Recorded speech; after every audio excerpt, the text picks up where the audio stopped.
Okay, just hold your positions because I got you framed in the camera.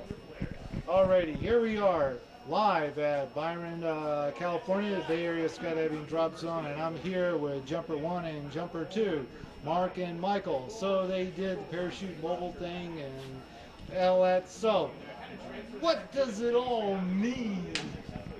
Well, I don't know if I can answer that question, Michael. I mean, you're a long-time skydiver. You've done over 700 jumps. You're also a ham radio operator, but those are probably separate hobbies to you. When I've been a parachutist since 1968, and I've just been a ham radio operator for a couple of years since 2007 or 8.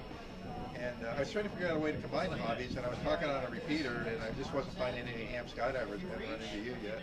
And Michael KF6WRW called back, said AF6 I am. He said, hey, I'm a skydiver. And we just started talking and figured out some way that we could combine ham radio and jumping. We just thought we'd get up there with an HD and make a few calls, but look at this gang that surrounds us. We've got all sorts of hams here who just hugely enhance the experience. We've got radio telemetry. It's a major operational of all these things. Yes. Yeah, it's huge. And we've got so much going on. We've got video. Michael Greg KF6WRW has been experimenting with and finally perfected 2.4 gigahertz analog video. We just got great video from these jumps. And we've got Mikey NE6RD has done APRS and enhanced that with physiologic data. We've got this pulse oximeter, and we've got a GPS puck back here, so we get altitude, speed, course, temperature, whatever else you want to get from the unit.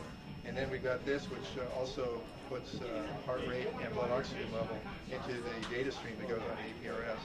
So we got a lot of stuff going on. And, you know, I'm doing all the talking, he's doing all the building. He not only made the video stuff work, he actually used a 3D printer to fabricate special amounts of video gear on his helmet. I'll let Michael take over. Yeah, okay, so actually speaking about that, I guess what the most exciting thing was on the first jump of the day to get that video, whereas before, you know, tried this and it was kind of okay, whatever, and then it was at the last minute with the two of us got together, and so what were you thinking if you actually had time to think when you heard we got great video? I was thinking about time. It's been many iterations coming to where we are now. I think just randomly ordered I think I started with a 1.2 gigahertz very small ATV transmitter, and I'd rather pull results with that, switched to 2.4 gigahertz one, and trying different antennas. Nothing was working. Finally had a breakthrough when I had finally got a hold of completely separate antennas, and I built a separate rig specifically for this. So everything's broken. Real large panel antennas. They've got about 18 decibels a gain, and there's two of them tied together through a little tube, which seems to work really well. Okay. So anyway, so in terms of like QRZs, or I mean messages, and you use next, etc. So I guess let's just kind of start with you. It sounded like there was a huge amount of pilots. You could not make out any calls. I need to just take control of the. I just need to take control of the pilot more. I need to just start calling quick pieces of call signs that I hear, because particularly the first jump, it was just a continuous stream of QRM for about 2 minutes that I didn't really hear anything. So I think it was a little frustrating for people, but that's the way these things go. I guess that's the best case sometimes. Yeah. So anyway, Mark, on your jump, you're just, you know, bam, bam, bam, just handling those messages and, you know, acknowledgements very efficiently. Well, I probably pissed some people off because I wasn't using the standard ham nomenclature. I was saying next instead of QRZ, and I was giving partial call signs. But up there, you know, I'm under pressure, and I just had to do it my way that worked, and I think it did work, and we got a lot of QSOs. It was fun. There were a lot of doubles and pilots, but you can sort them out. You hear a partial, you give the guys a call, and that's the others to stand by. And Rob, KC6TYD, was doing a great job on the ground at drop zone, and Daryl What's Daryl's call?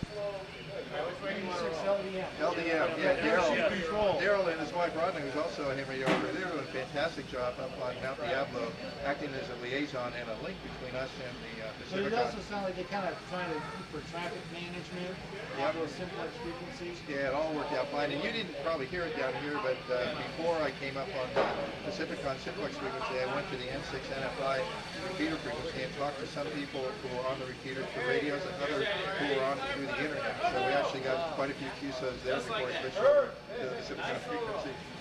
Yes, okay. So anyway, I guess we got one more jump coming up, and we'll try to get that 1.2 gig system going. As you can see, I've been busy with managing all these other activities on that.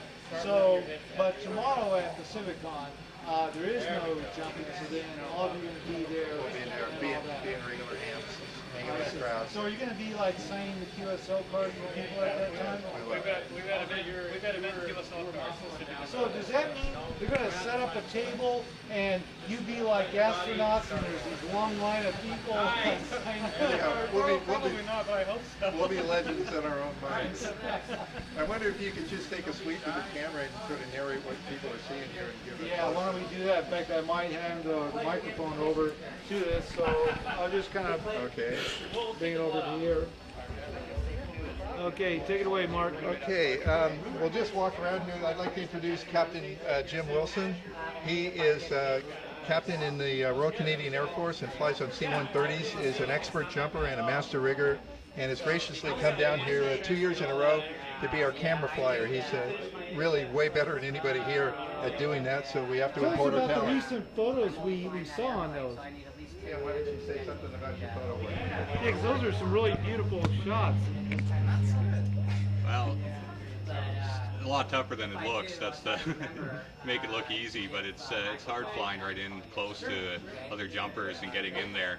But you know, it's like an art form. Why don't you tell them about the special canopy you use for these jumps?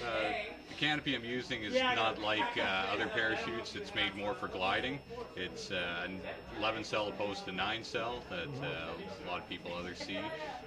Allows me to give a lot more control, so I can get in there a lot easier than having to work in a lot more flight range. This thing I can actually go up under the parachute, where most parachutes are just going down. And Jim's a modest guy. He has another claim to fame, which is actually hugely impressive. He made the Canadian record for the most number of jumps in one day, and he did it to benefit a charity in Canada, and that benefit was successful. Why don't you tell people what you did? A couple of years ago, I did raise money for the Children's Wish Foundation, similar to Make-A-Wish over here. I did 202 parachute jumps in 24 hours. Okay, that must have been a challenge. So what did you do to keep stay awake? Believe it or not, adrenaline keeps you awake pretty good, better than any coffee can.